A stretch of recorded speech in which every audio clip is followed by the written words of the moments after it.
Hey, what's up? I'm Al, and today we'll be doing a Demon Souls tier list. First, let's go through our categories. The first one is top, because I don't think I need to explain it, right? It's because they're at the top. Second one, we have the yeah, very close, but there's still one mistake. You know, that one little thing that twisted. We have the almost there, got close. It's not terrible, it's not good, it's halfway.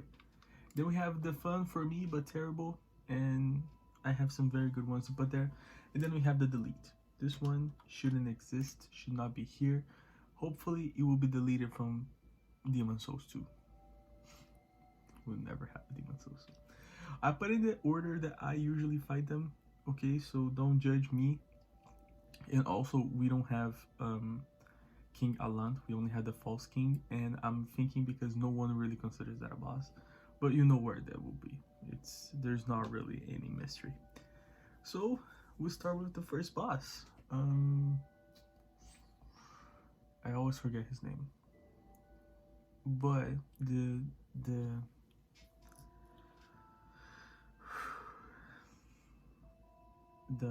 tutorial boss, it's not terrible. I don't think it's a bad boss.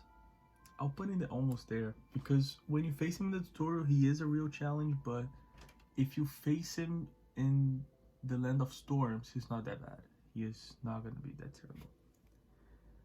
Now we have Phalanx, and this one is fun for me, but I know it's a terrible boss. He is the beginning, he's the first boss, and I love Phalanx. He's one of my favorites, but I know that he's a very easy boss. But I don't know, maybe his fight just gives me a lot of nostalgia. It's just amazing. I love Phalanx boss fight. Unfortunately, he is very easy. If you use Turpentine, or if you use fire bombs or any fire spells, he becomes one of the easiest bosses in the game. But I love the boss fight. Tower Knight. I'm gonna put a limit of 3 bosses on top, okay? Because I know people are not gonna agree with this, but for me, there's at least 5 bosses that could be on top right here on Demon Souls, and one of them is Tower Knight. He might drop down because of some of the other bosses, but I love Tower Knight.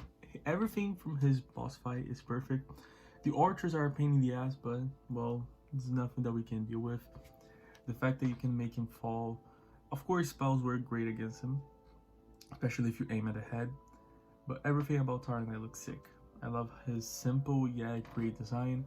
So easily for me, Tower Knight is on top. I don't even know where to put the Armor Spider. The Armor Spider has an interesting moveset. I like the idea, but I don't think it works well. I think it's a very easy boss. I'm gonna put it almost there, because it's not fun for me and it's not a terrible boss. So I'll put in the almost there. This is another top boss. I know people hate the Flame Lurker, but this is the fight that made me love Demon Souls. I like the challenge. I love the feeling of having a challenge. I like when a game pushes me to my limit, and Flame Lurker was like that. When I played Demon Souls on the PS3, this Flame Lurker was something different. I played Demon Souls after playing Bloodborne, and I still thought maybe Demon Souls is harder than Bloodborne. The fact that he can hit and you have to dodge at a perfect time in such an old game, something that we have right now in the Soul series, it's perfect. I will say, once you learn that if you run from his attacks, you can hit him easier, he becomes an easier boss. For those that don't know, stop dodging his attacks. Just do a quick run around him and he will miss all his attacks. But still, he's a great boss. And now this one is, I don't have much to say. And since we were putting on the lead, there you go. Leechmonger and Dragon God are terrible bosses. The Dragon God is worse because the Dragon God is deception. It's pure deception. But Leechmonger is not much better. Leechmonger is a disaster. I did a run for Demon Souls once where I wanted to play only with the Moonlight, and I had to go against Leechmonger in the beginning of the game, and of course my damage was terrible. But I'll be very honest with you, there's nothing that could have prepared me for how terrible Leechmonger was. I didn't die, but the fact that he kept healing and I had to keep hitting him and I didn't have stamina to keep it up, he was terrible. He doesn't do anything. He just hits you with a bunch of worms, and that's all. And the Dragon God is just a stealth fight in the middle of an action game, in the middle of an action RPG. So he's terrible. I love the design, but it's unfortunate that he wasn't done right. I thought that they would change. I'm not gonna lie. I thought they would change the Dragon God in the remake, but thank God it didn't happen. I don't think they should change it. It was terrible. It was a lesson that From Software learned. The Dirty Colossus is the same idea for me. There's nothing. Dirty Colossus has nothing. Literally nothing. The fact that the Dirty Colossus even makes it to the list is surprising. When I did the Moonlight run, I even tried to take it easy on the Dirty Colossus and didn't attack him as much to see all of his attacks, and there's nothing special. He just does the same thing over and over again. So for me, he's a delete. And then we have Maiden Astrea. This is an interesting one because it's not really the fight with Maiden Astrea. If you don't attack her, she eventually kills herself. But it's Grawl. Now Grawl, for me, isn't almost there. Because if you learn to parry, he becomes one of the easiest ones.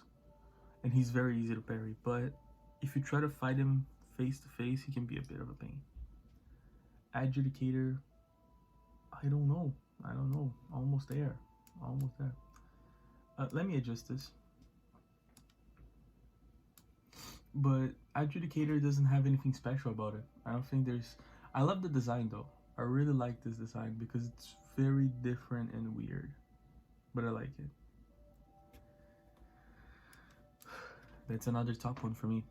I love the fact that we're talking about a game released in 2009, and for some reason, From Software had the great idea of using sound to make the boss work, and that is great, and I love it.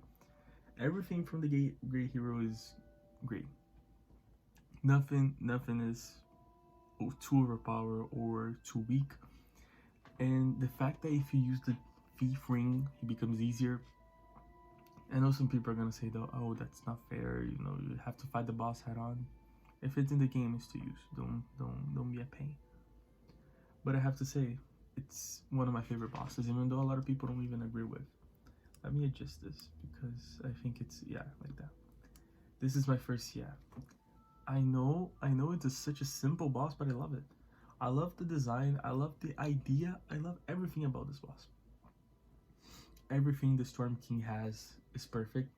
It was the first idea that From Software will repeat over and over again, of needing one specific weapon to defeat the boss. I think Yorm and the Elden Ring Serpent are the most common ones, but I think here is a very good use of it.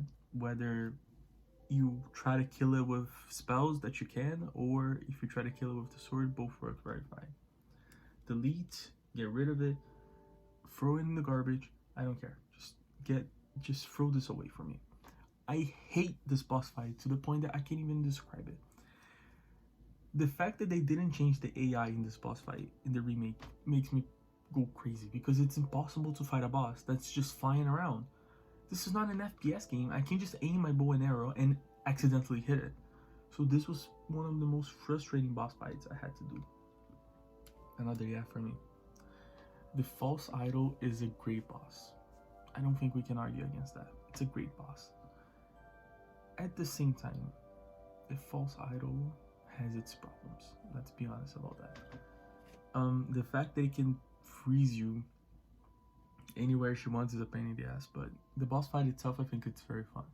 I think the whole run through the Latra Tower is very good. I don't think there's a problem with it. I don't even know where to put. I don't know. I have no idea. Because it's the first, definitely the first, how can we say this? The first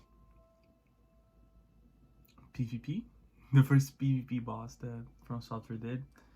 Even in when the game was released, it was difficult to find players. In the remake, it's a bit better, but still, I didn't find anyone when I played the remake. So I'm just gonna put in Almost There. I don't think there's anything special. I'm gonna put it at the end of Almost There. And here we go. This is my favorite boss in matter of design. I think everyone that played the remake can tell that this was the beginning of what Artorias would become.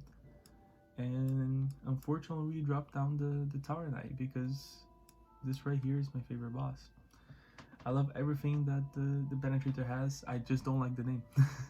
The name was very bad one. You know, they should have chosen a better name. But it's one of my favorite bosses in the whole Souls franchise. I love the design. I love the idea. In the remake, they made it better because if you play the original version, you see that the sword is actually blue, not red. Why they changed it, I don't know. I think both look sick. And here we face another problem, but I'll put in the top of, yeah. No, Storm King is first. Now that I think about it, yeah, I think I like more the Storm King than I like the Tower Knight. But False King Alan was one of my favorite boss fights, and if I see people saying that he's so difficult, that he's impossible to beat, and I don't know. I just faced him the first time I played Demon Souls. I killed him in the first try. I didn't see anything difficult with it. I think it was the first attempt that From Software had of making a boss with different attack patterns, and it worked very well. I think it worked very well because False King Alan doesn't attack the same way that other bosses attack. He attacks more of an Elden Ring kind of way, you know, where he holds the attack for a while longer. And I think it worked great. I like his design. I like his attacks. I think everything about him was great. So that's the list. I'm not gonna lie to you. I was expecting something to be different up here, but we have the Penetrator in first, we have Flame Lurker in second, and we have the Old Hero in third. Then we have the Storm King in first for the ad. Then second we have False King Alan, then Tower Knight, and then False Idol. Now that I think about it, I really like the Storm King better than these two. That's weird. We have Almost There. We have Made in Astrea. If this was a lore tier list, Made in Astrea would be first. We have the Made in Astrea, Adjudicator, the Tutorial Boss, Armor Spider, and the Old Monk. Then, fun for me, but I know it's terrible, we have Phalanx. And on the lead, we have, I'm gonna put this here, we have the Dragon God, then we have the Man-Eater, then we have Leechmonger, and then the Dirty Colossus. I remember the name of all of them except this one. Okay, that's it. Thank you so much for watching.